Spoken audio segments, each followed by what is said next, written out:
दीदी, क्या मरने के बाद फिर से जीवन मिलेगा? हाँ बहन, बाइबल बताती है मरने के बाद जीवन है। ये हमें यीशु ने दिखाया है कि मरने के बाद हम फिर से जीवित होंगे। हमारा अपना अस्तित्व समाप्त नहीं होएगा।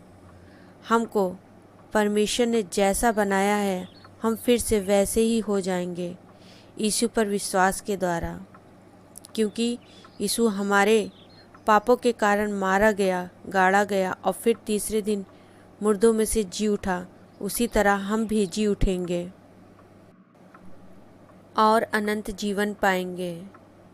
पर हमारा अनंत जीवन तभी शुरू हो जाता है जब हम यीशु पर अपना विश्वास लाते हैं और वचनों के द्वारा और पवित्र आत्मा की सहभागिता के द्वारा अपना जीवन जीने लगते हैं। बाइबल सत्य है और वो हमें सत्य बताती है।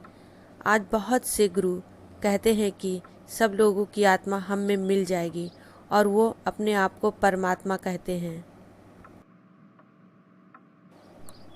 पर आज जो उन पर विश्वास करते हैं, क्या कभी आपने ये नहीं सोचा कि जो मनुष्य खुद मरा हो और फिर से जीवित नहीं हुआ हो, वो हमें कैसे जीवित कर सकता है?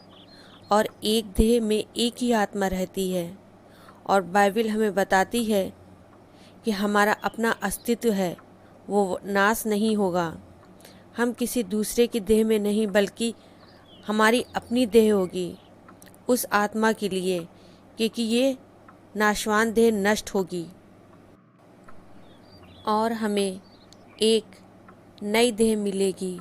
वचन बताता है कि जो पानी में डाले गए उन्हें पानी से, जो अग्नि में वो अग्नि से, जो मिट्टी में वो मिट्टी से नई देह पाएंगे। और रैप्चर होगा जिसमें सब उठा लिए जाएंगे और जिसने वचन के अनुसार अपना जीवन जिया है उसी के आधार पर उसका न्याय होगा।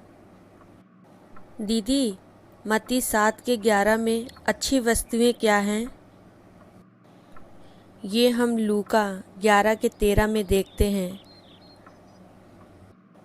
अतः जब तुम बुरे होकर अपने बच्चों को अच्छी वस्तुएं देना जानते हो, तो स्वर्गीय पिता अपने मांगने वालों को पवित्र आत्मा क्यों न देगा। आज संसार नाशवान वस्तुओं के पीछे पड़ा है, जबकि वो नाशवान है। वो एक अच्छी वस्तु नहीं है, वो एक न एक दिन नष्ट होगी। तो दीदी, हमें क्या मांगना है? ये हम प्रकाशित वाक्य 3:18 में देखते हैं।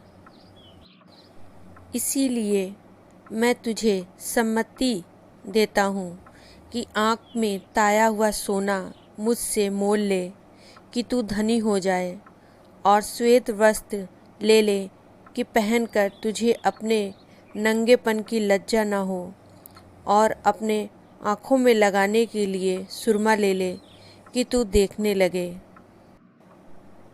सम्मति यानी समझ मांगनी है। दीदी, आग में ताया हुआ सोना क्या है? ये हम पहला पतरस 1:7 में देखते हैं। और यह इसलिए है कि तुम्हारा परखा हुआ विश्वास, जो आग से ताए हुए नाशवान सोने से भी कहीं अधिक बहुमूल्य है, यीशु मसीह के प्रकट होने पर प्रशंसा और महिमा का और आदर का कारण ठहरे। हमें परखा हुआ विश्वास मांगना है, खरे उतरने के लिए सामर्थ मांगनी है।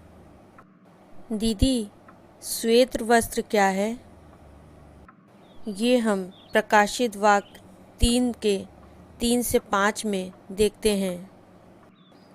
इसलिए स्मरण कर कि तूने कैसी शिक्षा प्राप्त की और सुनी थी, और उसमें बना रहे और मन फिरा।